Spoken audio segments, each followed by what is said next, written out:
Boleh? Okey. So kalau boleh nampak, kita mulalah sambil-sambil tu panggil kawan-kawan masuk, right? Jadi hari ni kita sambung lagi matematik SSM kita tingkat 4. Tajuk kita semalam matematik pengguna pengurusan kewangan. Right?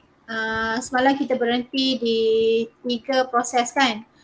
Alright, jadi hari ini masih lagi sama macam semalam lah, perancangan dan pengurusan kewangan. Kita nak huraikan proses pengurusan kewangan yang berkesan. Menguraikan proses, ada 5 proses yang kita dah tengok semalam. Jadi yang pertama proses dia menetapkan matlamat kewangan, dah tengok semalam. Yang kedua, kita menilai kedudukan kewangan pun dah tengok. Yang ketiga, mewujudkan plan kewangan pun kita dah tengok. Hari ni kita nak tengok kepada plan proses pengurusan kewangan yang keempat, laksanakan. So jalankan. Kemudian bila dah laksanakan, kita nak kaji semula. Yang pertama dah tetapkan matlamat, dah ada matlamat. Menilai kedudukan, kita dah tengok kedudukan kewangan. Wujudkan plan, bila dah ada matlamat, tengok kewangan kita dah ada plan. Dah ada yang ketiga. Sekarang yang keempat, kita nak tengok melaksanakan, maksudnya jalankan. Apa yang kita dah rancang, kita jalankan. Kemudian kita nak kaji semula. Alright. Melaksanakan pelan kewangan ni maksud dia kita dah ada perancangan, kita tukarkan perancangan tu kepada tindakan. Kita dah plan. Yang ketiga kita dah plan. Yang keempat yang ketiga kita dah plan, kemudian kita nak laksanakan. Alright. Semasa melaksanakan plan, kita mesti ikut perancangan lah. Okay, kita dah rancang macam mana, kita mesti mengikut perancangan pada peringkat awal. Okay, ikut dulu plan kita. Kita dah nak jalankan, kita ikut plan kita. Kemudian bila kita tengok plan kita tu kita dah jalankan, kita tengok ada something wrong.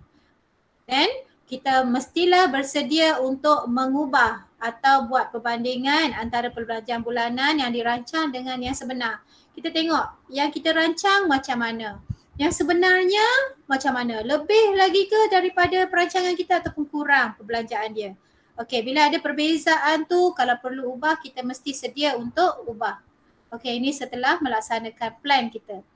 Yang seterusnya ni, tujuan dia untuk memberi peluang kita mengenal pasti sebarang pembaziran. Okey, kita nak tengok kalau ada pembaziran, kalau ada lebihan perbelanjaan maksudnya ada pembaziran. Jadi kita kena ubah, kita nak elakkan pembaziran ni. Itu maksudnya bersedia untuk mengubah dan membuat perbandingan. Okey, kita bersedia untuk mengubah. Ini proses melaksanakan plan kewangan. Cikgu rasa ni cikgu salah. Ni nombor 4 kan? Okay, next. Ini pun melaksanakan plan kewangan ni nombor 4. Melaksanakan, contoh ni sekarang. Kita tengok contoh. Encik Yasir, ada perbelanjaan dia yang dirancang, kemudian ada perbelanjaan sebenar dia. Kamu tengok. Perbelanjaan bulanan yang dirancang untuk bil elektrik 150, untuk makanan 600. Ini dia plan. Dia sudah rancang. Tapi kamu tengok perbelanjaan sebenar dia. Mereka kelas lah. Kamu bahasa ni. Sekejap ya kelas.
Okay, sorry kelas, kita sambung.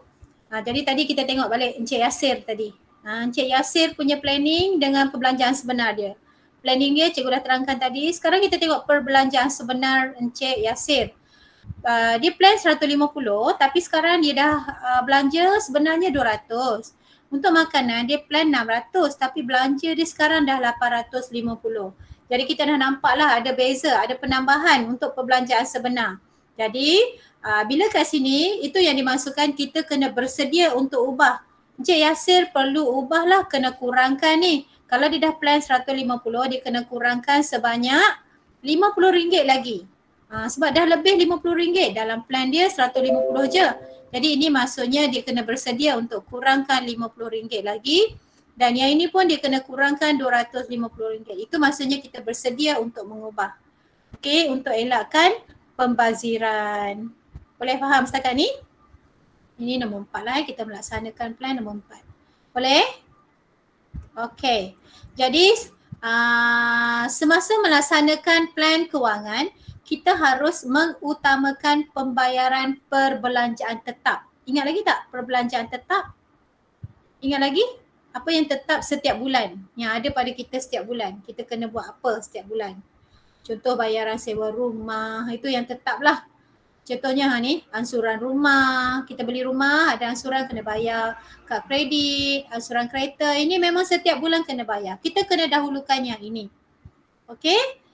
Seterusnya, pembayaran lewat ansuran ni, kalau kita lewat, kita tak pergi tengok pada yang tetap ni, perbelanjaan tetap ni, kalau kita lewat bayar dah jadi berbunga-bunga.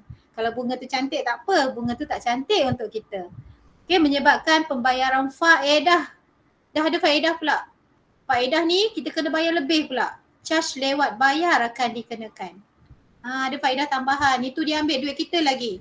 Kita kena bayar duit kereta sebelum kita beli kereta. Berhutang dengan bank kan. Kena bayar katakan sebelum 10 hari bulan. Kalau kita bayar lebih daripada 10 hari bulan, kita dikenakan charge tambahan. Itu dah ambil duit kita lagi. Rugilah. Sebab tu dia kata kita kena dahulukan yang perbelanjaan tetap ni. Okay, semasa melaksanakan, bila kita dah laksanakan plan kita. Alright, semasa melaksanakan juga, kita perlu pastikan aliran tunai sentiasa positif. Kena pastikan aliran tunai kita sentiasa positif, maksudnya pendapatan kita lebih daripada perbelanjaan. Ingat semalam kan, aliran tunai positif, aliran tunai negatif. Positif maksudnya duit yang masuk, gaji kita, gaji suami kita, duit yang masuk itu lebih daripada duit yang kita guna. Kita guna sikit saja. Itu aliran positif. Iaitu pendapatan melebihi perbelanjaan. Okey, aliran tunai yang negatif, maksudnya kita belanja lebih daripada gaji kita. Itu tak boleh. Okey, semasa melaksanakan plan kewangan kita tak boleh biarkan yang ini. Alright. Kalau ada yang negatif, aliran tunai negatif, kita kena ambil tindakan yang cepat, ubah corak perbelanjaan. Kita kena mengubah corak perbelanjaan kita. Okay, kalau terlebih sangat kita kena kurangkan, berhemah. Sekiranya masalah tak diatasi, kalau kita biarkan saja negatif, itu yang kita gagal mencapai matlamat. Kalau kita nak beli kereta, kita tak boleh dah beli kereta. Kita dah plan nak beli kereta dalam tempoh setahun. Contoh. Lepas tu kita ada aliran tunai negatif setiap bulan. Kita biar je. So macam mana kita nak capai plan kita, target kita? Betul tak? Kan? Sebab asyik ada aliran negatif je, belanja lebih daripada apa tu? Pendapatan. So susah nak capai target kalau macam ni. Okay. Seseorang itu gagal mencapai matlamat kewangan dalam tempoh masa yang ditetapkan. Tengok, kita dah plan ada tempoh dalam tempoh 6 bulan, dalam tempoh setahun. Tapi kalau kita ada aliran tunai negatif, kemudian kita biar je negatif. Setiap bulan pun kita tak peduli, tak nak ubah pun. Jadi susahlah, kita tak boleh nak capai matlamat kita, target kita. Matlamat tu target. Okay. Sekarang kita nak tengok satu situasi ni. Apa nama kakak ni? Nama dia Puan Aminah. Okey. Namanya Puan Aminah. Puan Aminah ingin membeli kereta yang berharga RM50,000. Okey, dia nak beli kereta harga RM50,000 je. Okey. Dalam masa setahun. Dia dah letak setahun. Okey, beliau bercadang untuk membayar pendahuluan down payment, dia plan nak bayar RM7,500 daripada simpanan dia. Puan Aminah tidak mempunyai simpanan sebelum ni. Maksudnya sebelum-sebelum ni dia belum ada simpanan. Jadi mulai sekarang dia kena simpan untuk bayar down payment. Faham? Dia nak simpan sampai dapat 7,500. Sebab sebelum ini dia belum simpan apa-apa wang. Zero. Sekarang dia plan dalam tempoh setahun dia nak beli kereta, dia mesti ada 7,500 untuk bayar down payment. Tapi dia belum mula simpan. Sekarang dia kena simpan lah. Faham ayat dia? Faham maksud ayat ni? Okey. Bank X telah menawarkan beberapa pilihan. Setelah meneliti kedudukan kewangan, Puan Aminah telah memilih tempoh 7 tahun kerana beliau hanya mampu membayar angsuran bulanan untuk tempoh itu. Okey. Jadi yang penting di situ dalam masa setahun dia nak beli kereta, dia mesti dah ada 7,500 dan semasa dia decide nak beli kereta, dia ambil keputusan nak beli kereta, dia belum ada wang simpanan pun.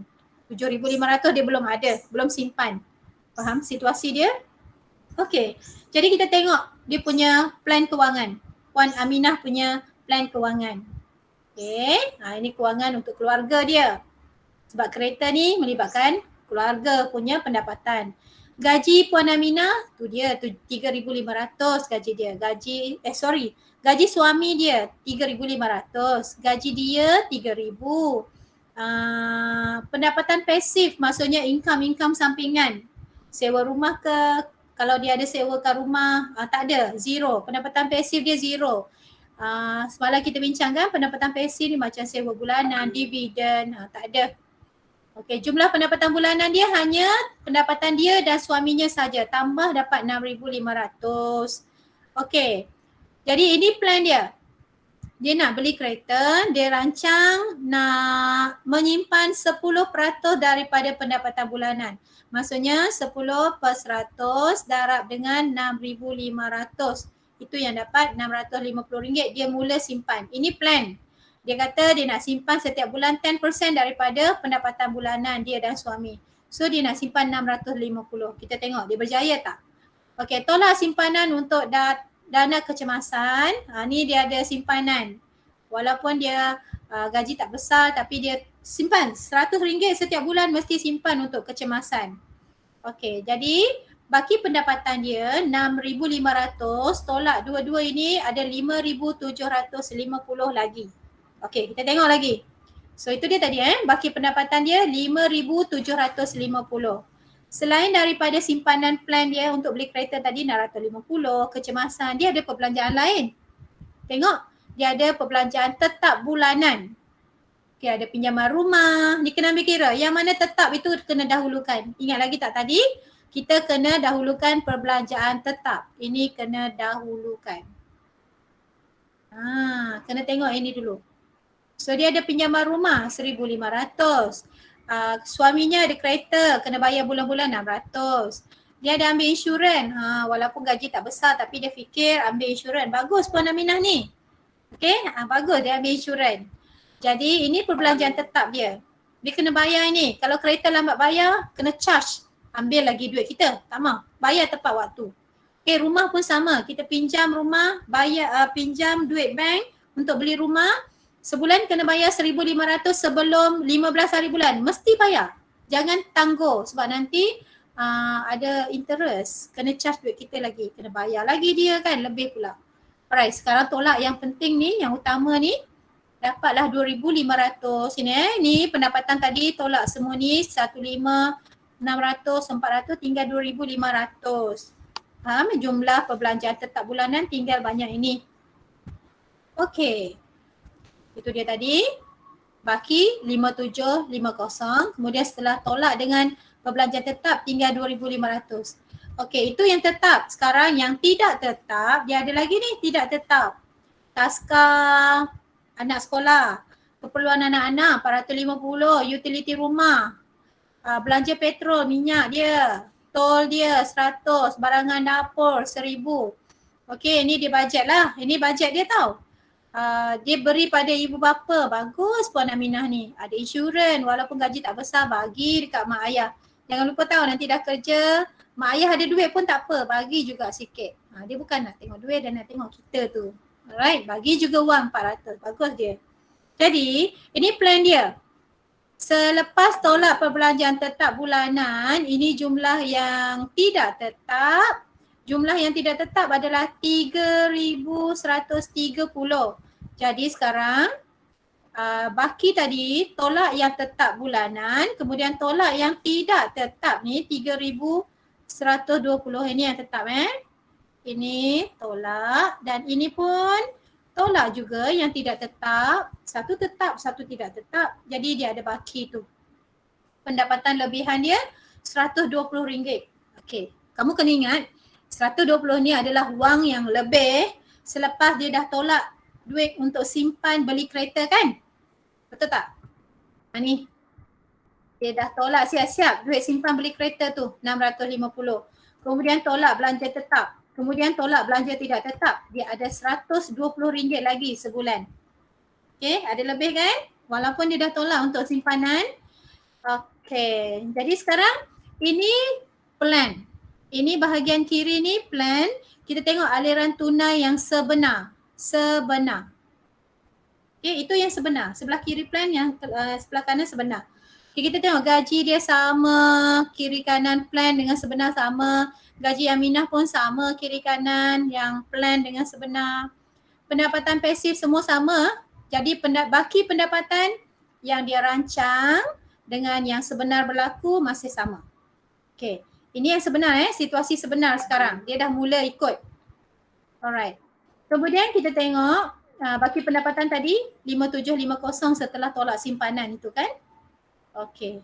Jadi plan kewangan dia rancang baki 5750 dan yang sebenar pun 5750. Bagus. Perbelanjaan tetap bulanan.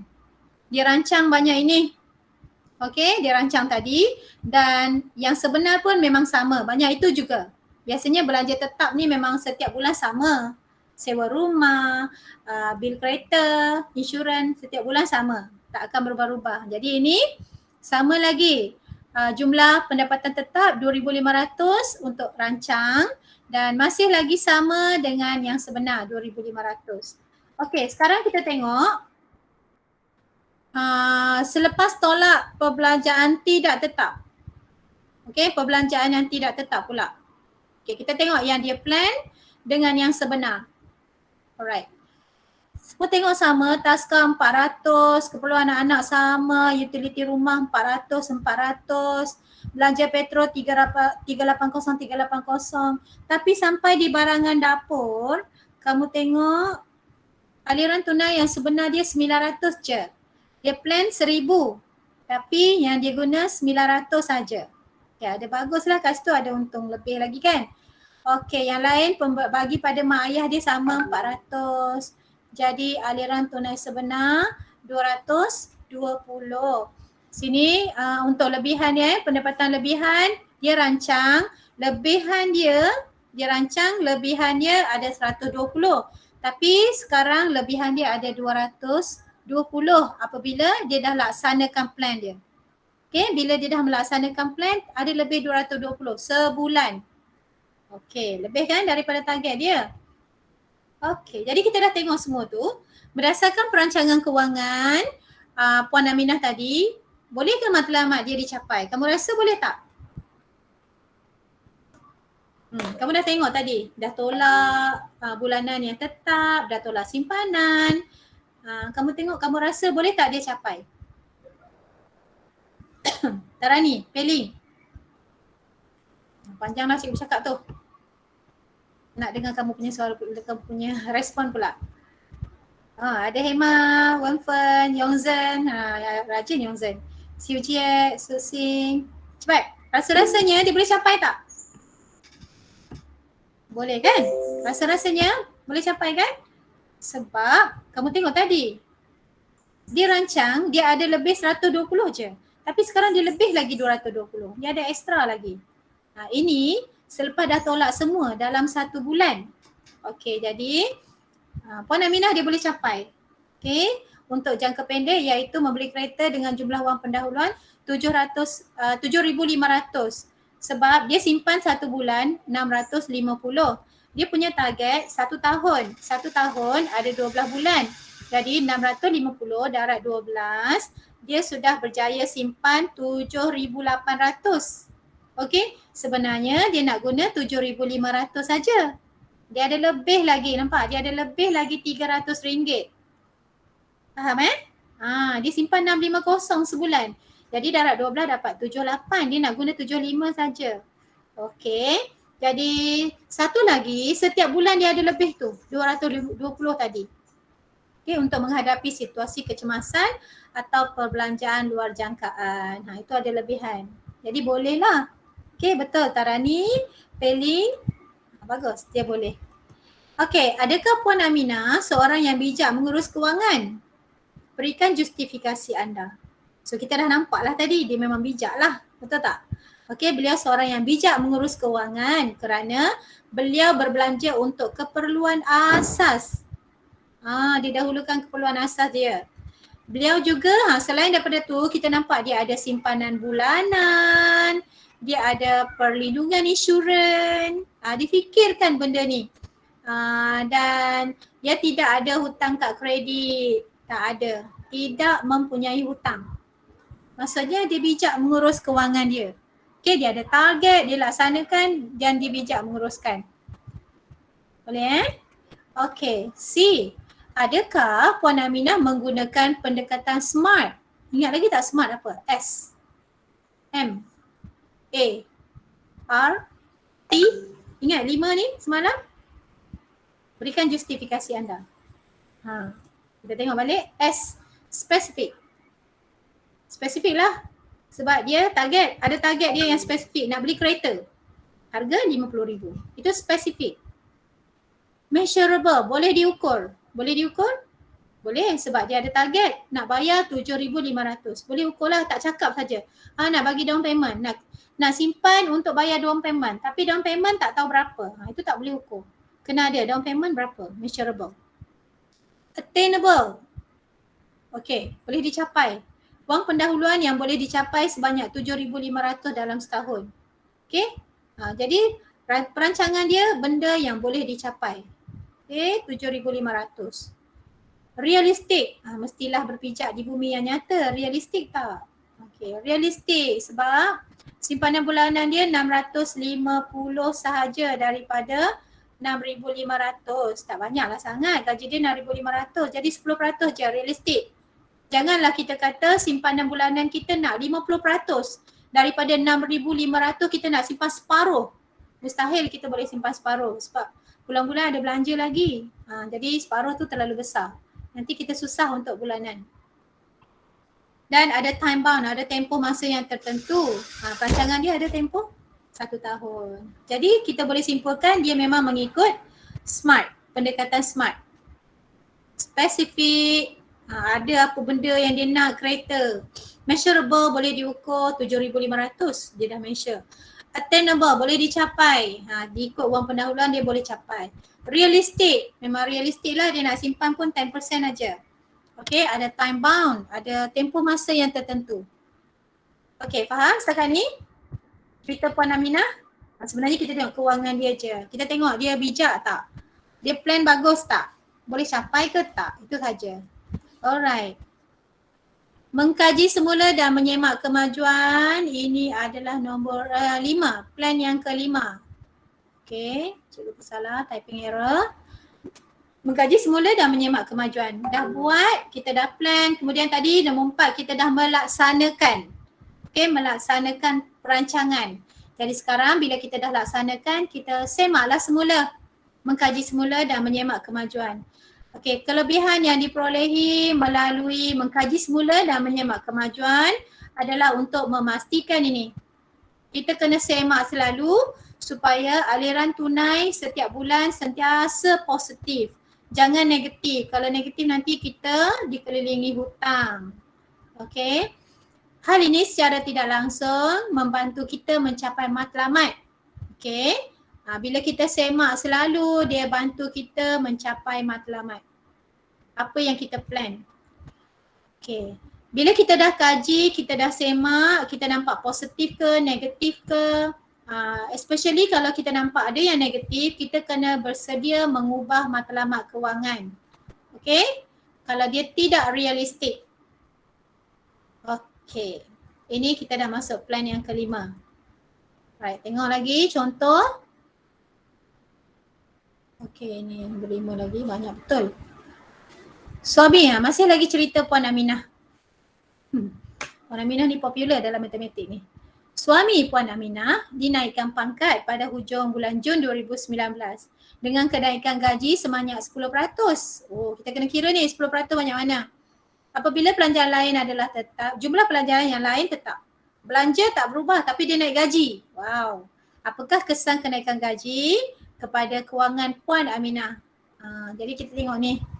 Kenaikan gaji Puan Aminah 10%, kita kira lah gaji dia tadi 3,500. Bila naik 10% maksudnya dia tambah 350.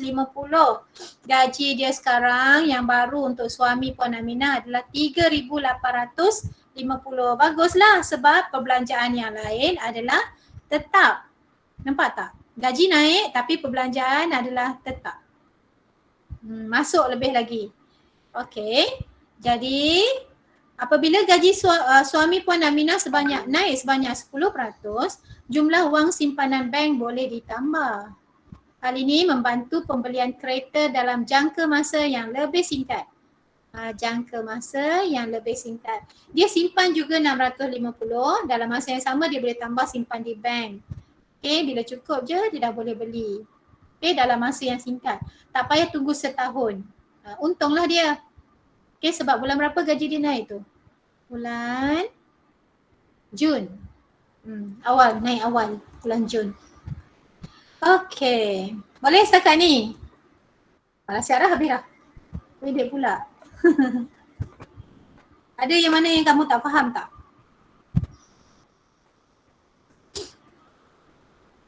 Okey, macam semalam cikgu dah bagi tahu. Untuk tajuk ni kita kena baca. Okay, tak ada pengiraan yang khusus. Pengiraan dia mudah-mudah je, kira peratus gaji. Okay, kena baca. Ada apa nak tanya tak? Jadi kamu kena baca lah, kena baca dan cuba fahamkan. Cikgu faham untuk bahasa Melayu kamu ada masalah sikit, especially pelajar Cina. You try, cuba. Okay, cuba baca dan fahamkan. Cikgu pun cuba terangkan dengan cara yang kamu boleh faham. Cikgu harap sangat bila cikgu terangkan tak terlalu laju, kamu boleh faham. Okay, so kita dah pergi, tadi nombor 4 untuk melaksanakan plan. Okay, itu dia. Kita dah pergi nombor 4 dan nombor 5. Cikgu ulang langkah dalam pengurusan kewangan kita habiskan hari ni tadi. Yang pertama, semalam kita dah bincang, kita tetapkan matlamat kita. Okay, kita bila dah ada matlamat, kita nak buat apa? Nak beli apa? Nak beli rumah ke? Nak beli kereta ke? Okay, kita letak. Itu matlamat nama dia. Target. Matlamat ini target. Okay, yang pertama letak target dulu. Apa kita nak buat? Bagi tempoh. Okay, nyatakan nilai yang tepat. Nak beli rumah, harga 150,000. Bila? Lagi setahun. Letak tempoh. Okay, kemudian kita tengok kedudukan kewangan. Tengok pendapatan kita macam mana. Kemudian kita buat plan. Yang ketiga, buat plan. Kena ingatlah turutan ni. Tetap matlamat, tengok kewangan, buat plan. Bila dah buat plan, yang keempat mestilah ikut plan. Laksanakan plan. Yang plan buat nombor 3, kemudian laksanakan plan. Yang kelima, bila kita dah laksanakan plan, kita tengok plan dengan sebenar. Apa yang kita rancang dengan apa yang sebenarnya berlaku. Perbelanjaan kita macam mana. Okey, bila kita dah tengok dua-dua tu, kita nampak ada positif ke ada negatif. Okey, termasuk yang kita dah ambil kira dengan plan tadi. Kalau ada negatif, kita kena do something, kena buat perubahan dalam perbelanjaan kita. Okey, itu melaksanakan. Yang kelima, mengkaji semula tadilah yang cikgu sebut tadi. Mengkaji semula dan semak kemajuan. Kalau ada yang tak kena, kita kena betulkan. So 5, kena ingat turutan dia. Okey, yang ni kita dah buat tadi. Ini semua daripada buku teks. Cikgu akan share juga slide ni untuk kamu lihat. Cikgu akan share dalam bentuk PowerPoint lah. Alright. Ini tadi cerita Puan Aminah panjang. Cikgu tengok buku teks pun cikgu agak pening sikit sebenarnya. Panjangnya. Okay, sebab lepas tu cikgu ceraikan dengan harapan mata kamu tak berpinah-pinah tengok macam tengok buku teks. Kan dalam buku teks tu panjangnya. Cikgu ceraikan sikit-sikit macam ni. Tengok dulu dia punya gaji. Ini simpanan ini kalau kamu perhatikan sini adalah target dia. Simpanan untuk target. Okey, kemudian di sini bulanan. Kita plan kena ikut yang tetap dulu. Dahulukan sebab kat sini ada interest kalau lewat. Ada kena bayar lebih. Jadi kita dahulukan yang itu. Kemudian baru yang tidak tetap. Yang hijau ni yang tidak tetap. Senaraikan semua. Ini perancangan baru. Ini baru perancangan. Kemudian kita nampak pendapatan lebihan dia ada 120. Okey, bila kita dah plan, kita dah laksanakan. Yang ni kita sudah laksanakan untuk 1 bulan. Kita tengok aliran tunai yang sebenar. Wang kita sebenar. Okay, kita nampak plan dengan aliran sebenar sama lagi untuk simpanan tu. Kemudian untuk belanjaan tetap biasanya sama je setiap bulan kita rancang dan aliran yang sebenar pun biasanya sama. Yang tak sama biasanya yang tidak tetap ni. Sebab dia tak tetap. Setiap bulan tak tetap. Kadang-kadang barangan dapur terlebih terkurang. Tengok ke semalam cikgu cakap tiba-tiba kita ada ramai tetamu. Dalam bulan itu 2-3 kali. Keluarga mertua datang, keluarga kita datang. Jadi perbelanjaan kita dah jadi lebih besar. Sebab itu kita panggil dia tidak tetap. Jadi kita kena banding. Kalau ada positif, baguslah. Kalau ada negatif, kita kena plan. Alright. Kemudian itu yang ada dalam konteks. Adakah dia boleh dicapai? Alright. Kemudian adakah dia bijak mengurus kewangan? Sebab dia ada insurans, perlindungan. Adakah dia mengikut SMART? Kamu kena ingat SMART. Okay, specific, measurable, attainable boleh dicapai, realistic, T, time bound, tempoh masa. Okay, ada tempoh masa. Am I too fast? Okay, dan proses yang kelima dalam perancangan kewangan, mengkaji dan semak kemajuan. Okay, kenapa kita perlu kaji? Kita perlu kaji supaya sentiasa, nak pastikan sentiasa positif dan bantu kita capai matlamat. Kita kena kaji sebab kalau positif je belanjaan harian tu, kita boleh capai matlamat. Kalau negatif je, kamu biar negatif, tak nak ubah, susahlah nak dapat. Nak beli kereta tak dapat lah kalau nak menyimpan. Okey, ni tadi mengaji dan menyimak 10 contoh lah Okey. So kita habis proses, panjang proses dia, baca buku teks lagi lah macam Mulat bacanya. Untuk hari ni, kamu tengok praktis sendiri 10.1A, nombor 1 hingga nombor 5. Kamu cuba jawab. Cuba jawab dulu boleh? Ada tempoh seminggu untuk kita jumpa sampai minggu depan hari Isnin. So tolong kalau siapa yang ada soalan, rasa kita perlu bincang, PM cikgu. Segan nak tanya dalam grup, PM cikgu. Okay, Tarani, Peling. Ni yang raja-raja ni selalu. Okay, ada masalah soalan mana, PM cikgu. Cikgu akan tengok soalan tu, cikgu akan bawa ke kelas akan datang. Kita akan bincang. Kamu rajin-rajin buat ni selalu, PM Hema, boleh? Yang lain pun rajin buat. Cikgu tak tersebut lah nama. Okey, ada ramai juga, bagus. Jamin, Juimeng, bagus je kamu ni. Cuma dia malu je kan. Zien, tanya, alright? Bagi tahu cikgu, cikgu soalan ni susah. Nanti kita bincang hari minggu depan. Alright? So, pendek saja kelas kita hari ni, 12 cikgu ingatkan panjang. Okey, boleh habis awal. Boleh faham ke untuk hari ni? Ada nak tanya tak? Ada apa nak tanya tak? Setakat ni? Tak ada Kalau tak ada, Peling tak ada. Kalau tak ada, cikgu rasa kita bersurat nanti. Cikgu nak ambil kehadiran. Cikgu tak sediakan Google Form, jadi cikgu nak ambil